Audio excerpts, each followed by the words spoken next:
Hello and welcome to lecture 16, part 1. And in this lecture, we're going to talk about something that's known as similarity. So this is a simple yet intuitive technique that we'll be using to classify or to learn. And one of the important algorithms accompanying similarity is the nearest neighbor algorithm. Again, as I said, this is a very simple yet intuitive technique, and it uses similarity as the basis for learning.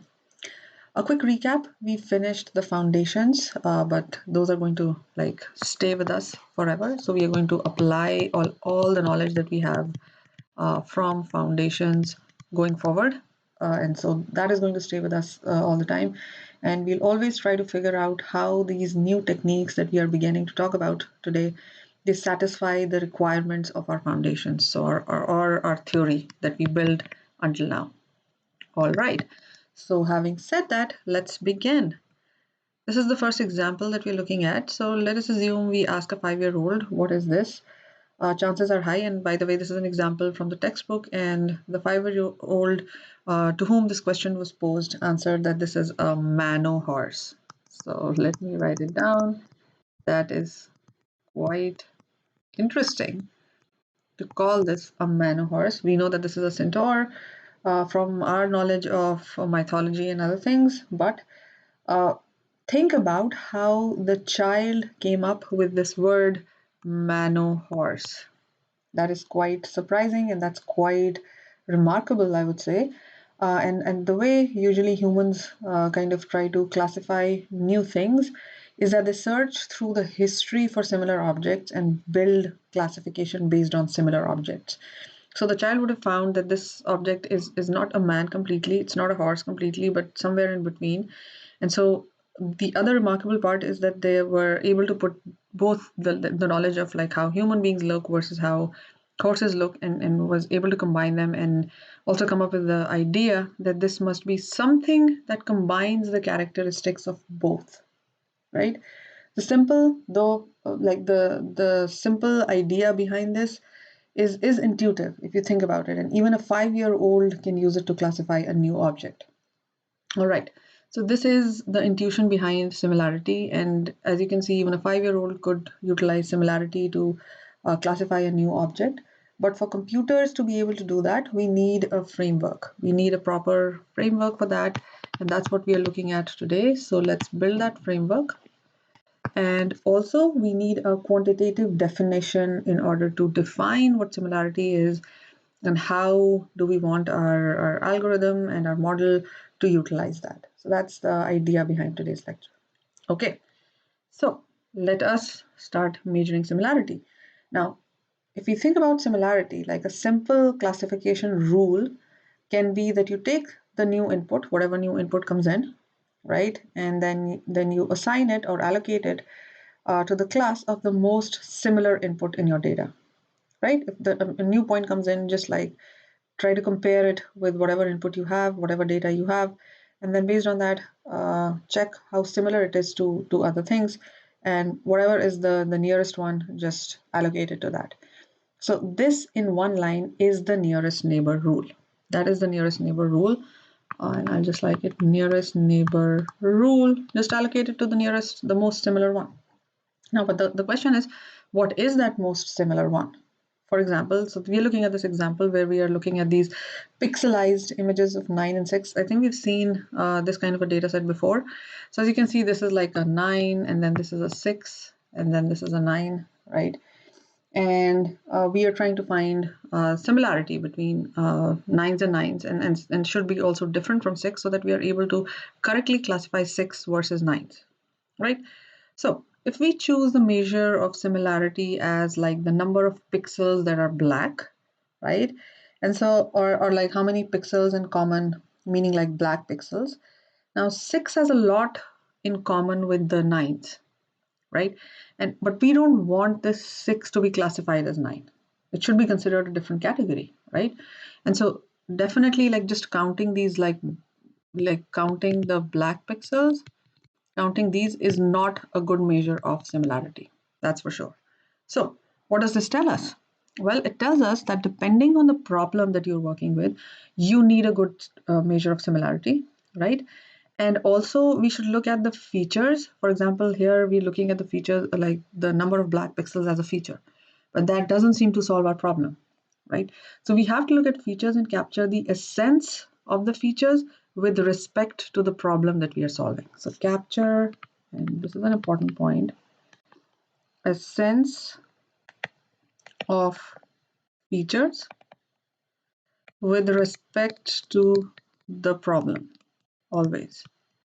For instance, in this problem, counting black pixels wasn't making a lot of sense. Maybe in some other problem it might, right? So we'll go back and talk a little bit about maybe feature construction, because feature construction, if done well, can really help us build the similarity measure that we are after, right? So assuming like in earlier lectures, we have like carefully constructed the features, then one similarity measure could be the Euclidean distance between two features. So the assumption is that we have created features, and that's going to be there. So we have created or constructed, as we call it, feature construction, constructed those features. Now we've created or constructed those features, and depending on that, a good measure of similarity could be the Euclidean distance between those features. All right, what does that mean? Let me write it here. And so as we said, we need a good measure, and there are many measures that are available. So one very like commonly used one is the Euclidean distance. And let us assume like we have two this x and x prime as the two input data sets, right? And what we are going to do is we are going to measure the Euclidean distance between two features, and carefully now we are already assuming that we have carefully constructed the features and all of that, right? And so two objects, basically x and x prime, are dissimilar if the distance between them is large, and they are similar if the distance between them is small. So that's the idea. And so internally what we're doing is dimension by dimension we are calculating the difference between them. So in order to just like mathematically put it here, the distance between these two objects is basically, if you think about it, this is my similarity measure, but in the other way it is actually the dissimilarity measure, right? So this is my similarity measure, but what it is really doing, similarity measure, but what it is actually doing is it's measuring dissimilarity, but that's one and the same thing.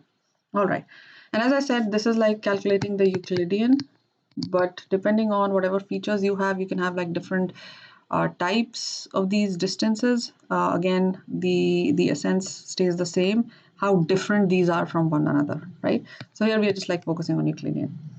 All right, so having said that, like careful feature construction, define what similarity means to you, and then based on that, now we are going to talk about something that's known as the nearest neighbor algorithm. Let's look at what that nearest neighbor algorithm is.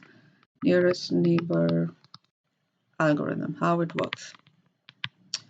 Okay, let me assume, let's assume that we have like this data set that has these points, x1, and maybe, I don't know, x2, x3, x4, and this is a classification problem. You have two categories, and so let's say a new point comes in somewhere here. So this is my x, which is my new point, and I need to classify it using y of the nearest neighbor, right? So my test point here, my test point is x, right? And the way the classification is done is that I'm going to calculate the distance or the similarity of this x with the rest of the points in my data set, right? And so obviously I'll have the distance between x and x2. Let's say this is like written as like this. And then I'll have the distance between x and x4. Okay, this is the distance. And I'll have the distance with x1 and x3. So once I have like all these distances, what I can do is like I can calculate which one is the smallest distance, right? And so basically what I'm trying to do is I'm trying to kind of sort them and see which one is the smallest.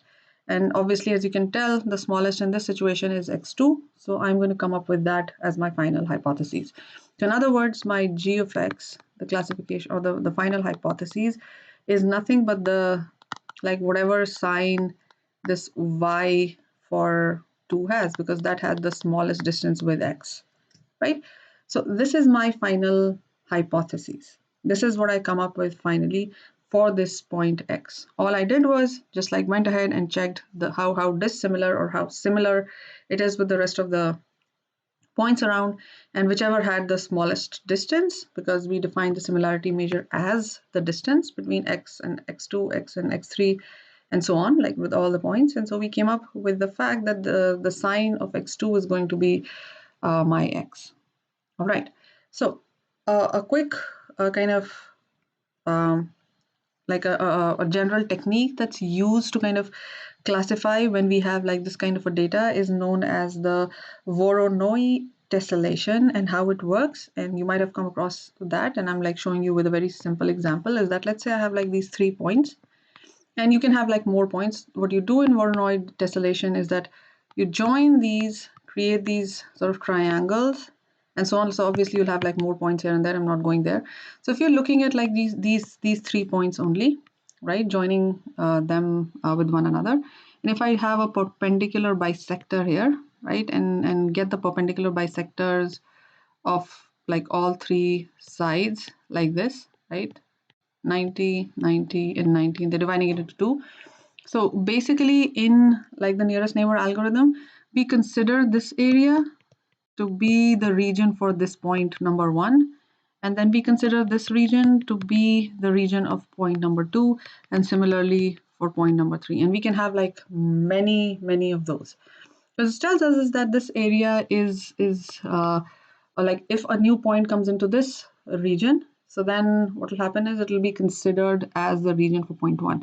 And obviously we'll have like more points, so you can have like more added regions to for point 1 and so on, right? So there is like a lot of literature available to how to do that, but basically this is what is happening internally, right? So we have these regions that are allocated to each of these points, and whenever a new test point comes in and it lies, let's say somewhere here, then I know that it lies in the region of point number 2, and so let's classify it as whatever classification 2 has, and so on.